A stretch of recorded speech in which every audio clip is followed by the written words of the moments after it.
আসসালামু আলাইকুম। শাকিব আল হাসানের ফেরা নিয়ে অনেক আলোচনাই হচ্ছে অনেক দিন ধরে, কিন্তু কাজের কাজ আসলে কতটুকু হচ্ছে? শাকিবের ফেরাটা তো আসলে খুব সরল কোনো প্রক্রিয়া নয়, বরং বেশ জটিল একটা প্রক্রিয়া। এখানে বাংলাদেশ ক্রিকেট বোর্ডের থেকেও যেমন অনেক কিছু করণীয় আছে, শাকিবের নিজের পক্ষ থেকে অনেক কিছু করণীয় আছে, এমনকি বাংলাদেশ সরকারের দিক থেকেও অনেক কিছু সিগন্যালের ব্যাপার আছে।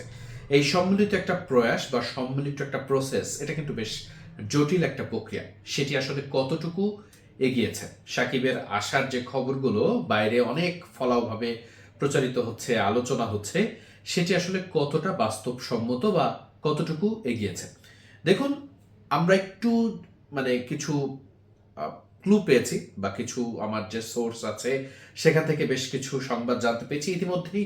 আহ, আমার টাইটেলটা দেখেছেন এই নিউজের, সেই টাইটেল দেখেই হয়তো বা কিছুটা আঁচ করতে পেরেছেন যে কি এমন হয়েছে বা কি কাগজপত্র আসলে এগিয়েছে সেটি নিয়ে আমি আলোচনা করছি। বাট সেই আলোচনাটার আগে বা সেই তথ্যটা আপনাদেরকে জানানোর আগে আমি একটু পেছনে যেতে চাই, তাহলে বুঝতে একটু সুবিধা হবে। দেখুন, মির্জা ফখরুল ইসলাম আলমগীর, যিনি বাংলাদেশ জাতীয়তাবাদী দল বিএনপির মহাসচিব, তার বক্তব্য এখন খুব প্রাসঙ্গিকভাবেই আসছে সামনে, কারণ বেশ লম্বা সময় আগেই 2025-এর মাঝপথে তিনি একটা বক্তব্য রেখেছিলেন মিরপুরে খেলা দেখতে এসে, যে যদি সাকিবের আসলে ক্রিকেট খেলার সেই অ্যাবিলিটি থাকে এবং সাকিব যদি গুরুতর কোনো হত্যাকাণ্ড বা এমন কোনো অভিযোগ যেটা খুব গুরুতর, এমন কোনো কিছুর সাথে যদি তিনি জড়িত না থাকেন, তাহলে রাজনৈতিক বিবেচনায় যদি শুধু হয়, সেক্ষেত্রে সরকার সাকিবের মতো এমন ব্যক্তিদের ক্ষেত্রে কিছুটা নমনীয় হবে বা হতে পারে, এমন একটা ইঙ্গিত কিন্তু তার পক্ষ থেকে বা তার কাছ থেকে এসেছিল।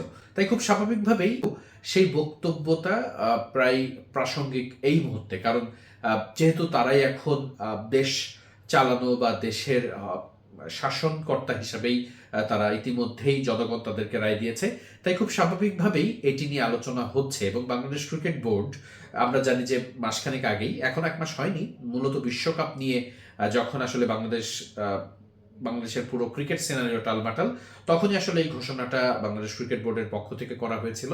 বাংলাদেশ ক্রিকেট বোর্ডের পরিচালক আসিফ আকবর থেকে শুরু করে মিডিয়া কমিটির চেয়ারম্যান আমজাদ হোসেন, তিনিও উপস্থিত ছিলেন সেই প্রেস মিটে, এবং সেখানে জানানো হয়েছিল যে সাকিবের ফেরানোর ব্যাপারে বাংলাদেশ ক্রিকেট বোর্ড এখন ভাবছে এবং সেটি নিয়ে কাজ শুরু করছে। সেই কাজের ব্যাপারে আসলে আমি যেটি শুরুতে বলেছি, যে এটি আসলে কোনো সরল প্রক্রিয়া নয়, জটিল একটা প্রসেস। এই জায়গাটাতে আসলে বাংলাদেশ সরকারের কাছে সাকিবের যে অভিযোগগুলো রয়েছে বা সাকিবের যে যে সমস্যার কারণে বা যে ধরনের মামলার কারণে সাকিব আল হাসান দেশে আসতে পারছেন না বা দেশে আসার ব্যাপারে সাকিবের প্রতিবন্ধকতা রয়েছে, সেই সমস্যাগুলো সংক্রান্ত যত ধরনের কাগজপত্র বা নথি আছে, এগুলো আসলে ইতিমধ্যেই সবকিছু রেডি করে ফেলেছেন আইনজীবী। সেই আইনজীবী আসলে সাকিবের হয়ে এই কাগজগুলো সবকিছু ঠিকঠাক করছেন, এবং সেই কাগজপত্রগুলো আমরা যতটুকু জানতে পারছি বা আমি আমার সোর্স থেকে যতটুকু জেনেছি, এটি নিয়ে আসলে বাংলাদেশ ক্রিকেট বোর্ড খুব বেশি দেরি করতে চায় না, এবং তারা সরকারের কাছে এটি পৌঁছে দেওয়ার ব্যবস্থা করছে খুব অল্প সময়ের মধ্যেই। এবং বাংলাদেশ সরকার সেই কাগজপত্রগুলো দেখার পর বা সেইগুলো যাচাই বাছাই করার পর, এটা খুব বেশি সময় নেওয়ার কথা না। এবং আমরা এটাও জানতে পারছি, এবং এটি নিয়ে খুব দ্রুতই একটা প্রয়াস বা প্রচেষ্টা বাংলাদেশ ক্রিকেট বোর্ড এবং বাংলাদেশ সরকার তারা করতে যাচ্ছে। এবং এরপরেই সাকিবের আসার ব্যাপারে যে গ্রিন সিগন্যাল দরকার সরকারের পক্ষ থেকে, নিরাপত্তার যে ব্যাপারটা দরকার, গ্রিন সিগন্যাল, সেটি হয়তো বাংলাদেশ ক্রিকেট বোর্ড পেয়ে যাবে। সেই ধারণা থেকেই বাংলাদেশ ক্রিকেট বোর্ডের পক্ষ থেকে আসলে যে করণীয়গুলো আছে, অর্থাৎ কাগজপত্রগুলো রেডি করা, সাকিবের যে আইনজীবী যিনি সাকিবের হয়ে কাজ করবেন, তার যে কাজগুলো আছে একেবারে, এই কাজগুলো তো আসলে খুব অফিসিয়াল হয় এবং একটা নির্দিষ্ট প্রক্রিয়ার মধ্য দিয়ে যেতে হয়। সেক্ষেত্রে যে কাগজপত্রগুলো প্রয়োজন হয়, সেই যে গোছানোর কাজগুলো, সেগুলো কিন্তু ইতিমধ্যেই চলছে। এবং আমরা কিন্তু এটা দেখেছি, এটা প্রাসঙ্গিক এই কথাগুলো, যে সাকিবের যে দেশের বাড়ি মাগুরা, তার বাড়িও সংস্কার কার্যক্রম চলছে, এবং সেখানে আমরা দেখেছি বেশ কিছু গণমাধ্যম যখন যারা সংস্কার কার্যক্রমে ছিলেন, কাজ করছিলেন, তাদের সাথে যখন কথা বলেছেন, তারাও আসলে ওই আভাসটাই দিয়েছেন যে সাকিব আল হাসান তিনি দেশে ফিরতে যাচ্ছেন, এবং ঠিক দেশে ফিরবেন বলেই সাকিবের বাড়িতে এই সংস্কার কার্যক্রমগুলো আসলে তারা ঠিকঠাক করছেন।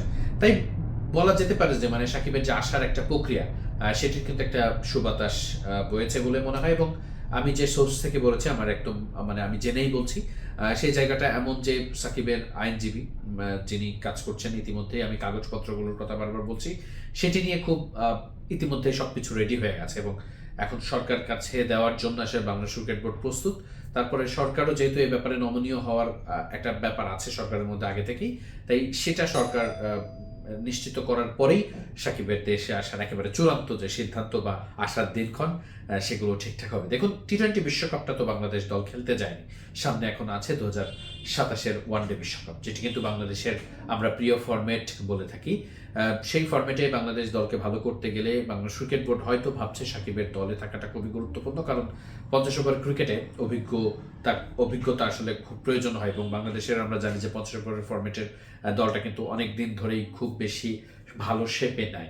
সবকিছু মিলিয়েই আমার কাছে মনে হয় যে বাংলাদেশ ক্রিকেট বোর্ড ওই জায়গাটাতে তাকিয়ে আছে সাকিবের ফেরানোর ব্যাপারে এবং সেই কাজগুলো নিয়েই এখন চূড়ান্তভাবে, এতদিন আসলে আমরা শুনছিলাম যে ফেরানো হবে বা ফেরানোর মতো কার্যক্রম শুরু হবে, বাট সেটার ব্যাপারে চূড়ান্তভাবে একটা পদক্ষেপ যে নেওয়া হচ্ছে সেটা নিশ্চিত। সবাই ভালো থাকবেন, সুস্থ থাকবেন। আল্লাহ হাফেজ, আসসালামু আলাইকুম।